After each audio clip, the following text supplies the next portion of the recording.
My sister broke the one rule I gave her, the one boundary I thought even she could not cross. She nearly got my baby killed, then later showed up at a family dinner like it was nothing, holding a glass of wine and acting casual. When I demanded to know why she kept doing this to us, she shrugged and said something that still makes my stomach turn. "He's still breathing, is he not?" That was 10 months ago. Today she was screaming my name through the Ring camera, begging me to stop, like I was the monster in her story. Before all of this, my sister and I were never close. But we also were not enemies. We had the kind of relationship people describe as fine, if you do not look too closely. We did not share secrets, we did not borrow each other's clothes, we did not whisper about boys or crushes or any of the things sisters on TV do. When it was just the two of us, the silence felt thick and awkward, but neither of us cared enough to fix it. We simply existed in the same house and moved around each other like polite strangers. Everything shifted when she turned 21. It sounds dramatic, but the first time she drank alcohol, something in her snapped into place, like a door opening that never closed again. At first, it was small, harmless-looking stuff. She would drink once a month, then once a week. Then suddenly it was every day, like it was as normal as brushing her teeth.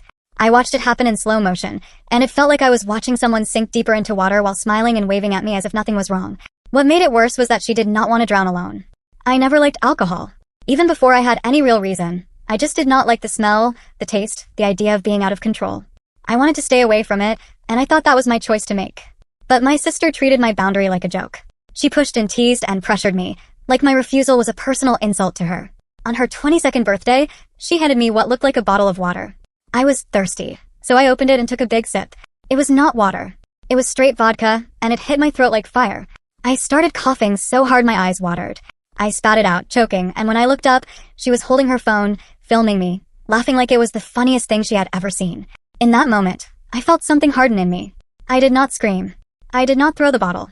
I did not hit her. I simply told her, very clearly, that she was getting one last chance. If she ever tried to trick me into drinking again, I was done with her. No contact. No second chances. No apologies. For about a month, it seemed like she understood. Or maybe she just got bored. Then came her anniversary with her boyfriend, Thomas. They invited me out with them to celebrate. My sister promised, with a bright smile and an overly sweet voice, that she would not try anything. She said we could just have dinner, enjoy ourselves, and go home. She acted like she had matured overnight. Of course, it was a lie. The night started normal. We went to a place with dim lights and loud music, the kind of restaurant where everyone is slightly tipsy and pretending they are not. My sister ordered drinks for the table. I asked for something non-alcoholic, but she insisted she would handle it, like she was doing me a favor. She kept bringing me drinks that tasted like juice. They were so watered down that I did not even realize there was alcohol in them. One had vodka. One had whiskey. One had rum. I only know that now because she admitted it later, giggling like a child who pulled off a prank. By the third drink, I felt strange. My cheeks were warm. My head felt light, like it was floating a few inches above my body. The room started to spin, not fast, but enough to scare me. I had never been drunk before. I had never felt my own brain tilt sideways like that. I grabbed my sister's arm and asked what was happening to me, because I truly did not understand. Instead of helping, she laughed. She was tipsy too, and her honesty slipped out the way it sometimes does when people drink. She admitted she had been sneaking alcohol into my drinks all night. The anger that rose in me was so intense it felt like heat behind my eyes. I do not remember everything I said. I remember shaking. I remember pushing my chair back. I remember calling a cab right there at the table. When I got home, I sent her a voice message. My voice was cold, even though I was still dizzy. I told her I never wanted to see her again. I told her she was not my sister anymore. A week later, she called me, not to apologize, but to blame me. She said I had ruined her anniversary because after I left, people started asking questions. Someone noticed I was acting drunk. Someone noticed my sudden exit. When the truth came out, people looked at her like she was disgusting. She told me it was my fault for leaving like I made a scene. I did not even argue. I ended the call and blocked her. And life went on. For a while, cutting her off felt like a relief. The air around me felt lighter. The constant tension of waiting for her next trick disappeared. I focused on my own life. I met David, the man who would become my husband. He was steady in a way my family never was. He listened. He paid attention. He respected the word no like it mattered. We fell in love. We got engaged. We got married. My sister was not invited. She did not ask to come. She did not reach out. She did not send a gift or a message or even a fake apology. Then I got pregnant. And suddenly, like some twisted timing, she contacted me. She sent me a message saying she had seen my pregnancy announcement on Facebook through one of her friends' accounts. She said seeing it hit her in the heart. She said it made her realize that nothing mattered more than family. She apologized. She begged me to let her back into my life. She talked about how she wanted to be an aunt, how she wanted to be part of my baby's life. I stared at the screen for a long time. Part of me wanted to ignore her forever. Part of me wanted to believe in the fantasy of a sister who could change. Pregnancy does strange things to your emotions. It makes you think about childhood and family and what you want your baby to grow up with. Against my better judgment, I agreed to meet her for coffee. We met at a small brunch place, bright and cheerful, with plants in the windows and soft music. She showed up smiling and hugged me like we were close. She apologized again. She seemed calmer, more grown up. Then she ordered wine. Not 1 glass. 3. As she drank, she talked about how alcohol was just part of her life. She said she had no interest in giving it up. She said she could still be a good sister, a good aunt, even if she drank. But she promised she would never, ever force me to drink again. She acted like that was the only problem. I went home and thought about it for days. In the end, I decided to give her one more chance, mostly because I told myself I could control the situation. I could keep boundaries. I could keep her at a safe distance. I could protect my baby. For a while, it seemed like it worked. She respected my limits. She did not offer me drinks. She did not try to trick me. When she came around, she stayed at a level where she seemed only slightly tipsy, not falling over drunk. I started to believe, slowly, that maybe she had learned. Then my baby was born. Our son Jackson was everything. The way he curled his tiny fingers around mine, the way his face softened when he slept, the way his cries instantly rewired my entire nervous system. I became the kind of mother who heard every sound in the night, who memorized the shape of his breathing, who could tell if something was wrong just by the tone of a whimper. A year passed, and my sister acted stable enough that I made a choice I regret with every part of my soul. I let her come to my house. It was the first time she visited since Jackson was born. I made my rule clear before she even arrived. If she drank, she would not be allowed near the baby. No holding him, no feeding him, no sitting with him. Nothing. She told me it was fine. She said she understood. She said she would respect it. I had a bad feeling anyway. That gut warning that mothers talk about, the quiet alarm in your body that you ignore because you want to be reasonable. I told myself I was being paranoid. I told myself the past year had given me proof she could behave. Then she showed up with 2 bottles of wine. My stomach dropped when I saw them, but she laughed it off like it was normal, like she brought flowers. David offered her a glass. He had one too, because he does drink sometimes and had no reason to think the night would turn into a nightmare. I did not drink. We sat in the living room talking. For a while it was fine. Jackson was nearby, safe in my sight. My sister kept drinking glass after glass. By the time the second bottle was halfway gone, she was clearly drunk. Her words were louder. Her laughs came too fast. Her balance looked slightly off. Still, nothing had happened yet, so I tried to hold on to that. Then she said she needed the bathroom. I pointed upstairs. She went up, and I waited a few minutes, listening for sounds of throwing up or stumbling, because even then I did not trust her. After a little while, I decided to check, just to make sure she was okay and not passed out in the bathroom. When I reached the top of the stairs, the bathroom door was open. She was not there. My heart started to pound as I walked down the hall. I reached my bedroom and froze. My sister was sitting on my bed, drunk out of her mind, holding my baby. Jackson was in her arms like a doll, his head supported badly, his small body pressed against her chest while she swayed slightly. For a second, everything in my vision narrowed, like the world tunneled into that image. She saw me and her face changed. Panic flickered through her eyes. She stood up quickly, trying to hand Jackson back. But she was drunk. Her feet were not steady. Her body moved too fast for her balance to catch up. She stumbled. And she dropped him. It happened in a sickening blur. Jackson slipped from her arms and hit the floor. I screamed, a sound I did not recognize as my own. I fell to my knees beside him, my hands shaking so badly I could barely touch him. He was crying loud and sharp, and the sound was both terrifying and relieving, because crying meant breathing. The fall was not from a huge height, thank God. It was from bed level, not from a staircase or something worse. I checked him frantically. No blood. No broken-looking limbs. Just shock and fear, and a baby's helpless cry. My sister was babbling apologies behind me, slurring and reaching, but I shoved her back without thinking. I called for David, my voice cracking, and he ran upstairs immediately. David took Jackson from me and held him close, trying to soothe him while I turned on my sister with a rage I cannot even properly describe. I grabbed her arm and dragged her downstairs, ignoring her protests. I pulled her outside because I did not want her in my house another second. I told her she had one rule. 1. She was not allowed near the baby when she drank. And she had broken it in the worst possible way. She cried and apologized and swore it was an accident. She said she just wanted to hold him for a moment.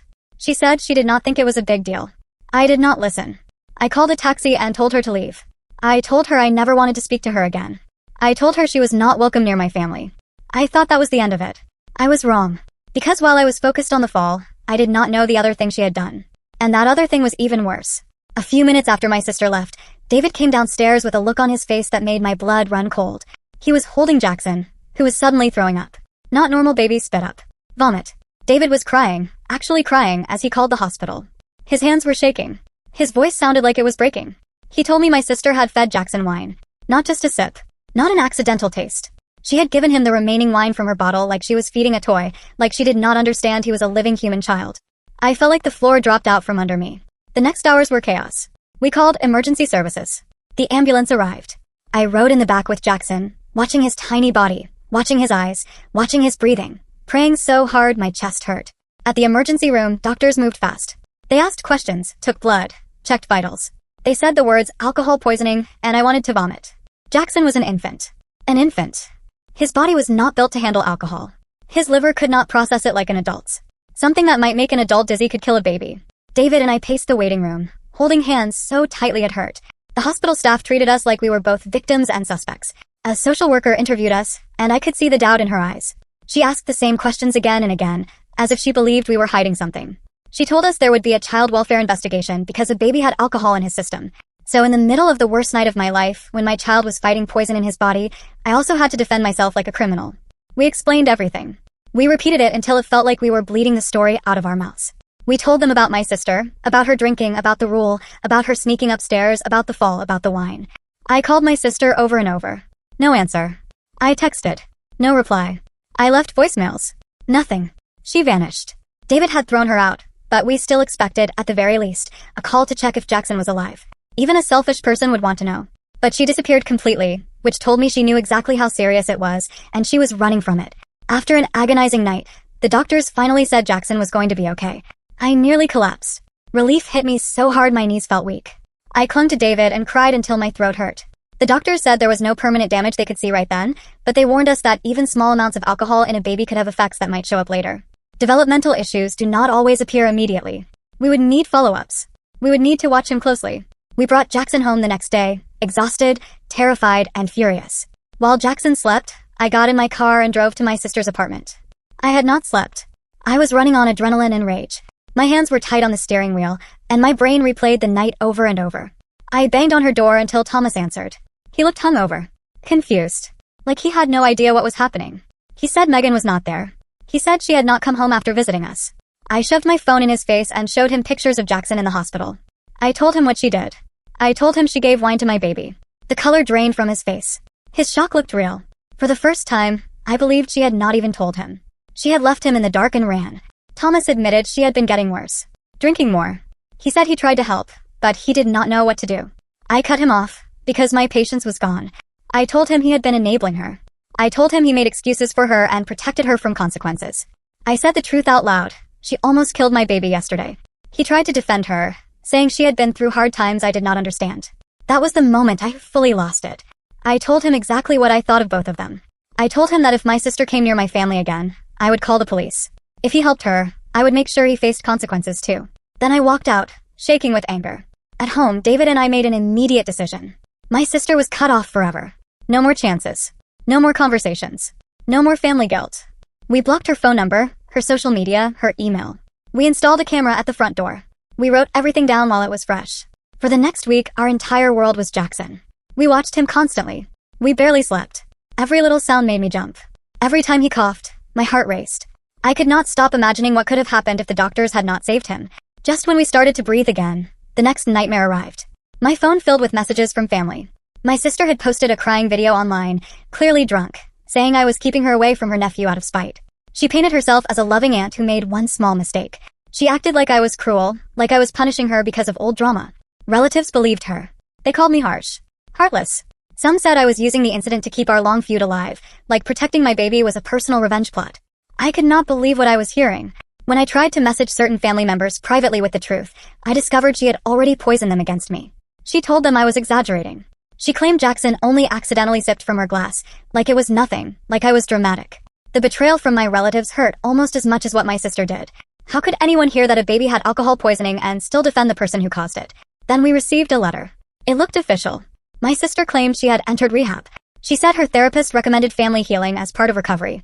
She said she wanted visitation with Jackson after she finished the program. David suggested we verify it. So I called the facility named in the letter. It did not exist. The address was fake. The phone number was wrong. The whole thing was a lie, created to make her look like she was changing, to pressure us into giving her access again.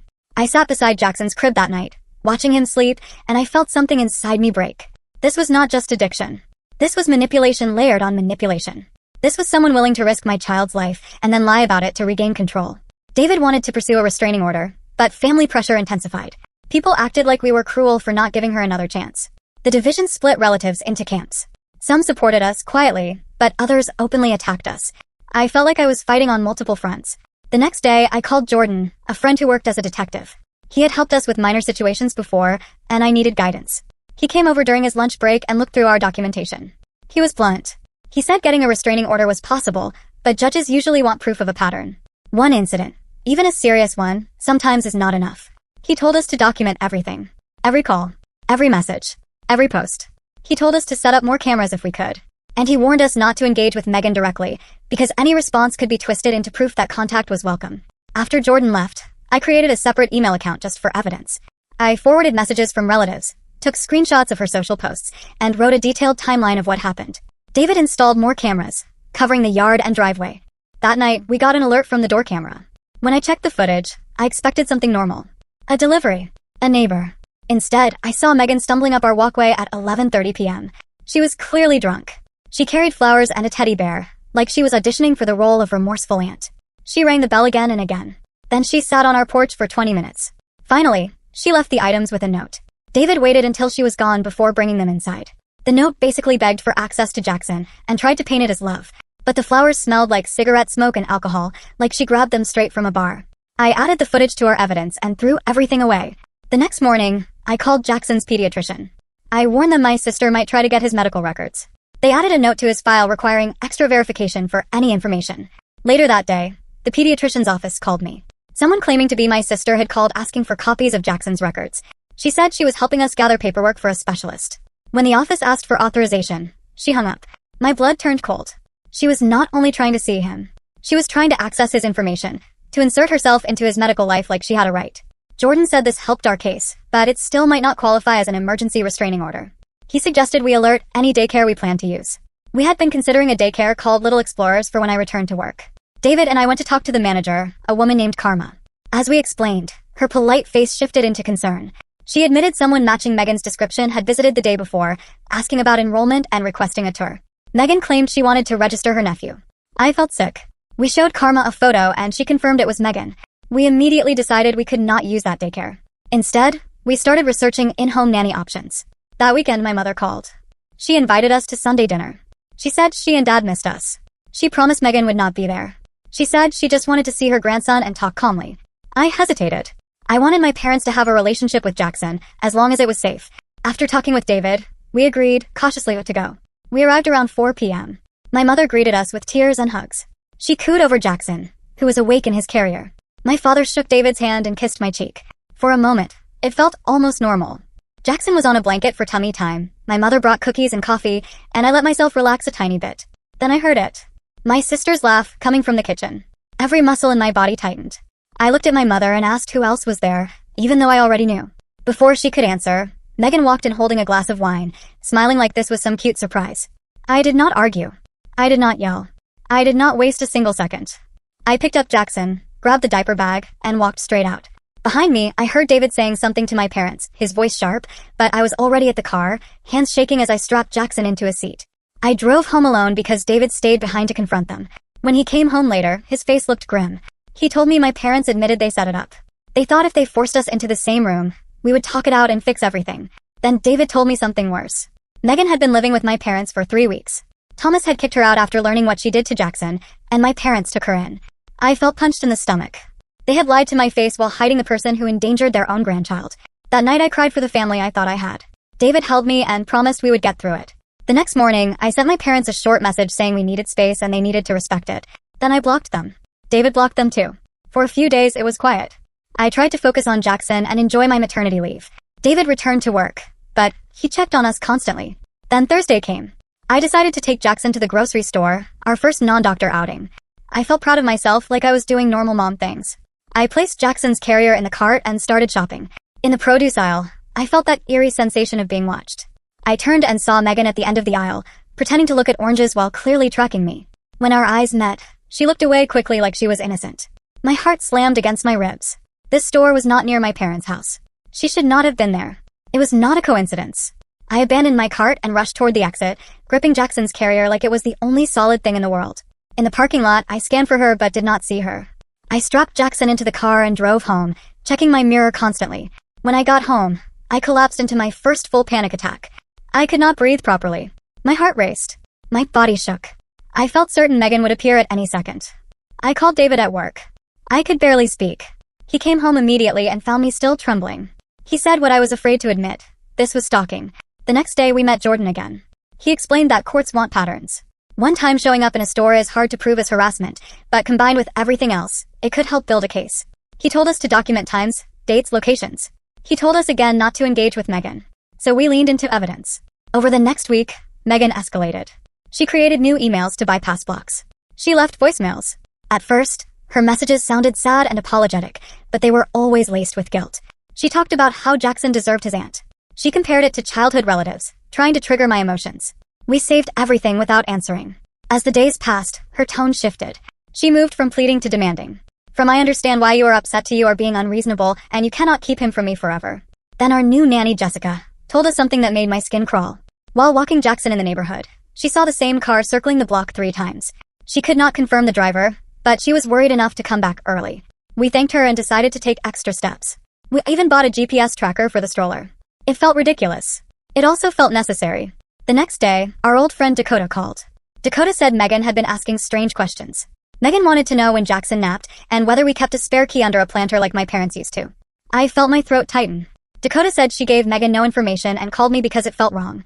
I immediately called a locksmith. We changed all the locks. We changed alarm codes. We checked windows. That night, neither David nor I slept well. Around 2 a.m., David woke me up. He whispered there was a car parked across the street that had been there for an hour. I looked through the blinds and recognized Megan's hatchback, even in the dark. Someone sat inside, watching our house. David pulled on clothes and said he was going out. I begged him to be careful. I watched from the window while he approached the car. The headlights suddenly flashed, momentarily blinding him, but he kept going. He spoke to the driver. After a tense moment, the car drove away. David came back and confirmed it was Megan. She claimed she was just checking we were safe. When he threatened to call the police, she left. The next morning, Jordan agreed we finally had enough for a temporary restraining order. We filed. It was granted quickly. Megan was legally required to stay 500 feet away from us, our house, and Jackson's doctor. For about a week, it worked. No sightings. No new messages. I started to feel a tiny bit lighter. Then I found something horrifying online. While scrolling Instagram, I saw a mommy blog style account using photos of Jackson that I had posted on Facebook. The account name was something like Auntie Adventures. It posted pictures of my child with captions claiming he was her precious nephew, claiming cuddles and babysitting and moments that never happened. I dug deeper and found more accounts on other platforms. Multiple fake profiles using my baby's face, pretending to have a relationship with him. I felt violated in a way I cannot fully describe, like she had reached through the internet and stolen pieces of my child's identity for her fantasy. I reported the accounts. I locked down our privacy settings. David asked Jordan if it violated the restraining order. Jordan said it was disturbing, but since she did not directly contact us or approach us physically, it might not technically count. The stress was crushing us. David suggested therapy, because we were living in constant fear, constantly scanning for danger. We found a therapist, Dr. William, who specialized in family trauma. We scheduled an appointment. During our first session, we explained everything. Dr. William validated our reactions. He said hypervigilance made sense after what we had been through. Halfway through the session, David's phone rang. It was our neighbor. David answered and his face turned pale. Someone broke into our house. We rushed home to find police in our driveway. Our neighbor had noticed the side door open and called 911. Officers cleared the house and found no one inside. Nothing seemed stolen. Electronics and valuables were still there. Then we walked into Jackson's nursery. On the changing table sat a large gift basket wrapped in cellophane with a pink bow. It was filled with baby clothes, toys, and a card sign from Auntie Megan. The smell hit me before I even touched it. Wine. David carefully opened it and found the baby clothes soaked in red wine. The card included a message meant to taunt us, basically saying if she could not see him, she would still mark his life somehow. I felt like my baby's room had been violated, like someone had walked into the most sacred space of our home and left a stain on purpose. Police documented everything and took the basket. They said since nothing was damaged and she was gone, they could only add it to the case. After they left, David and I sat in silence. My hands would not stop shaking. I told him I did not feel safe in our own house anymore. She knew where we lived. She could get in. And the police could only respond after she did something. David suggested we go stay with his parents in Lakeside for a while. They lived in a gated community. They had security. Megan might not think to look there. The next day we packed essentials and drove there without telling anyone, not friends, not family, because we feared information would leak. David's parents, Michael and Barbara, welcomed us immediately. They were horrified by what was happening. They set up a temporary nursery in their home office. For the first 3 nights, I slept deeper than I had in weeks. Jackson seemed calmer too. On the 4th day, I received a text from an unknown number. Nice place. The garden looks peaceful. My blood went cold. She found us again. Michael, David's father, used to work in security. When we showed him the text, he became focused and serious. He told us to vary our routines, avoid patterns, and stop any social media posts, even private ones. We followed his advice. But Megan kept reaching. She somehow got David's parents' phone numbers and started calling them with stories about how I was cruel. When that did not work, she contacted David's extended family. People who had never met her were suddenly hearing her version of our life, and we had to explain why a stranger was obsessing over our child. Meanwhile, our court hearing for a permanent restraining order approached. We gathered everything: hospital records, police reports, photos, screenshots, witness statements from Dakota and Jessica. Jordan was confident. Then we learned Megan hired a high-profile lawyer known for aggressive tactics. In court, I spoke carefully, sticking to facts even while my voice shook. I explained the alcohol poisoning, the stalking, the break-in, the fake accounts, the harassment. Megan's lawyer painted her as a struggling alcoholic who made one terrible mistake and was trying to recover. He suggested I exaggerated because of childhood jealousy.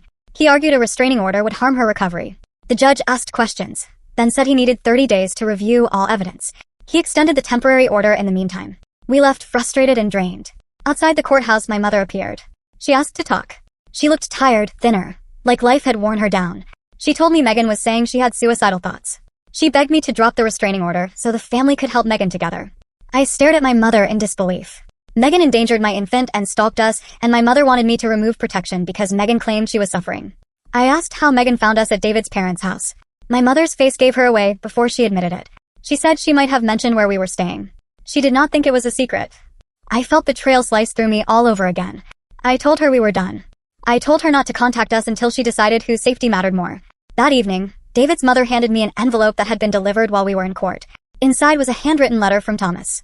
He said he ended things with Megan after witnessing her obsession. He warned us her mental state was getting worse. He said she talked constantly about rescuing Jackson. He said she was drinking heavily again and had a wall covered in printed photos of my son. We gave the letter to Jordan and the police. Finally, the police started taking us more seriously. The night before the rescheduled hearing, the security system at David's parents' house triggered an alarm. The camera footage showed Megan trying to climb the backyard fence. The alarm scared her off, but her face was clearly visible. That was the evidence we needed. In court the next morning, the judge reviewed everything, including the new footage. Megan appeared composed, dressed conservatively, trying to look harmless. Her lawyer claimed she was in treatment and produced paperwork. When it was my turn, I spoke from a place of fear and truth. I told the judge I woke up every night to check if my baby was breathing. I told him I could not even buy groceries without panic. I said this was not about punishing my sister. It was about protecting my son. The judge granted the permanent restraining order immediately. Megan was ordered to stay at least 1,000 feet away from us for 3 years. For a moment, I felt relief. Then, within hours, she violated it. She emailed from a new address with a message that made my skin crawl. It basically said no paper would keep her from what she considered hers. We forwarded it to Jordan and the police.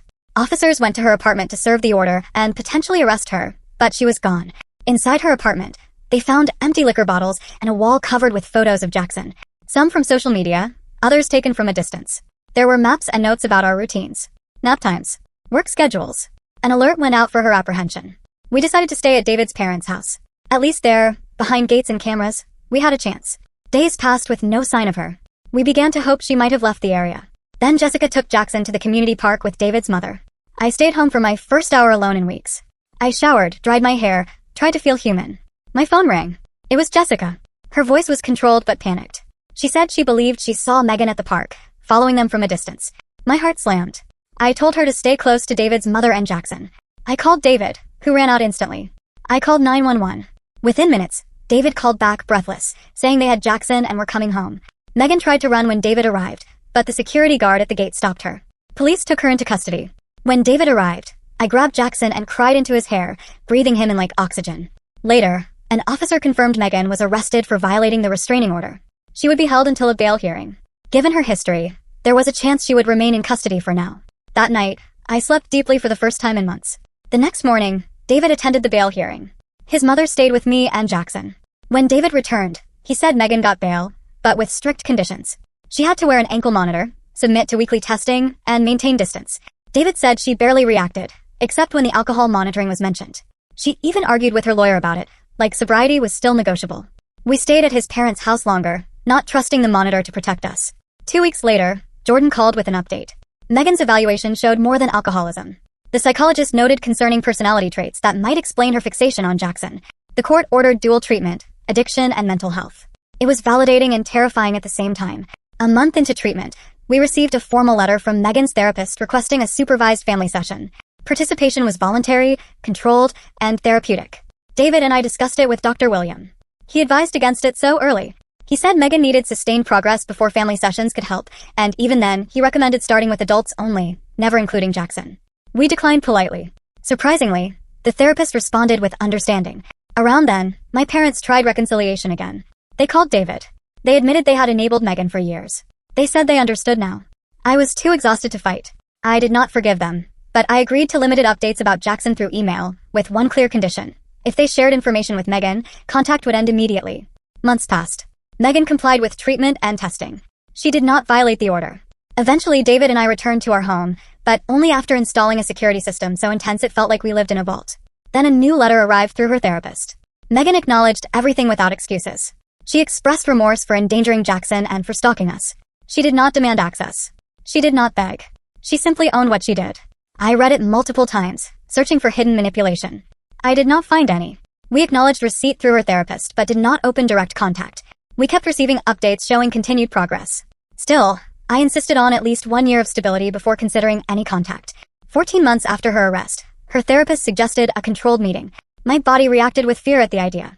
The thought of seeing her brought the trauma back like it never left. David proposed a compromise, a video session first, with both therapists present. We agreed. When Megan appeared on screen, she looked different. Clearer eyes, healthier skin, less of the bloated look heavy drinking gives. She thanked us for agreeing. She spoke openly about recovery. She took responsibility without blaming anyone.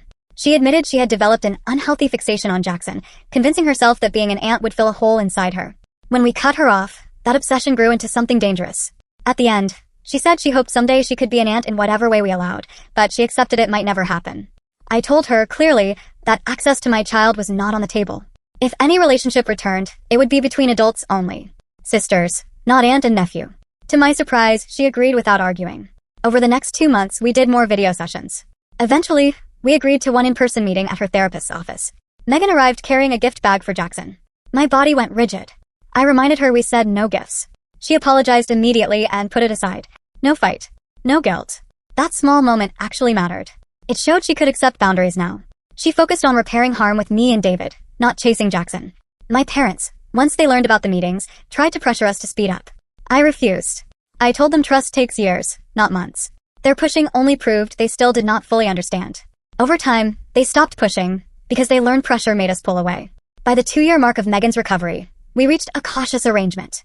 She could attend certain family gatherings where Jackson was present, but under strict rules. She had to be sober. She was never alone with him. She had to follow every boundary with no argument. She did. Meanwhile, I stayed in therapy. Trauma does not disappear just because danger decreases. I still jumped at noises. I still checked locks multiple times. When Megan was in the same room as Jackson, I watched her closely, like my body could not forget what she did. Dr. William reminded me that trust is earned, not owed. He said I was not required to feel safe just because someone wanted forgiveness. When Jackson turned 4, we held a small birthday party at a local park. Megan attended. She had nearly 3 years sober. She brought a small gift but showed it to me first for approval, a dinosaur picture book, because dinosaurs were Jackson's obsession. During the party, I noticed Megan sitting alone on a bench, away from the group. I walked over and asked if she was okay. She said gatherings could still be triggering, especially with people drinking. Adults nearby were having beer and wine. I had not even considered how that might affect her. She said she had coping tools now. Then she told me it was her 3-year sobriety anniversary. I congratulated her, genuinely impressed. Then she thanked me, which confused me. She said my boundaries forced her to face reality. She said if I had given in during the worst time, she might never have gotten help. I did not know how to respond, so I just said I was glad she was doing better. That was the moment I realized our relationship would never be what it could have been in a different life, but it could become something stable and managed. Later, Megan reached 4 years sober. She moved to a nearby town and started working in addiction counseling, using her past to help others. She maintained boundaries, always checking before giving Jackson gifts. She never asked for unsupervised time. She respected our parenting without challenge. Sometimes I watched her interact with Jackson at gatherings. Jackson would show her a Lego creation. She would respond appropriately, without intensity, without obsession, just normal interest. Those moments filled me with complicated feelings. Sadness for what we lost. Weariness that never fully leaves. but also a careful appreciation that change is possible, even after horror. Jackson knows a simplified version of the truth. We told him Aunt Megan was very sick when he was a baby and made unsafe choices, so she could not see him for a long time. He accepted it with the straightforward logic children have. He is not deeply attached to her, but he is not afraid either. As for me, I accept that some scars never disappear. I doubt I will ever fully relax when Megan is around Jackson. My body will probably always step closer, always watch. But the sharp terror has faded. What remains is vigilant caution, the kind that keeps my child safe without swallowing my whole life. David and I recently talked about having another child. That conversation triggered anxiety in me, because memories rushed back. But David reminded me we are stronger now, more prepared, better at boundaries. We cannot let the past control the future, he said. He was right. I still keep the letter Megan wrote from treatment. Partly because it reminds me how far things have come. Partly because I am a mother, and mothers keep evidence when danger once lived inside their home. People sometimes ask if I forgave my sister. That question is complicated. Forgiveness often sounds like forgetting, and I cannot forget. I do not think a parent is meant to forget the moment they almost lost their child. What I have found instead is something more practical. I have accepted reality. I have acknowledged her effort. I have allowed a limited relationship that is built on clear rules and consistent behavior, not promises or guilt. The ending is not perfect. It is not the neat, emotional movie resolution where sisters hug and everything becomes warm again. It is messy and careful and real. But the most important part is this: Jackson is safe. And I learned the lesson that matters more than anything else I could ever learn as a mother. You do not owe anyone access to your child. Not a sister. Not parents. Not anyone. A relationship with a child is a privilege. If someone breaks trust in a way that endangers your baby, they lose that privilege, possibly forever. I hope my sister's recovery stays real. I hope she continues helping others. I hope she stays sober and stable. But my priority will never change. My job is to protect my family, hold boundaries, and keep my son safe, even when the threat comes from someone who is supposed to love him.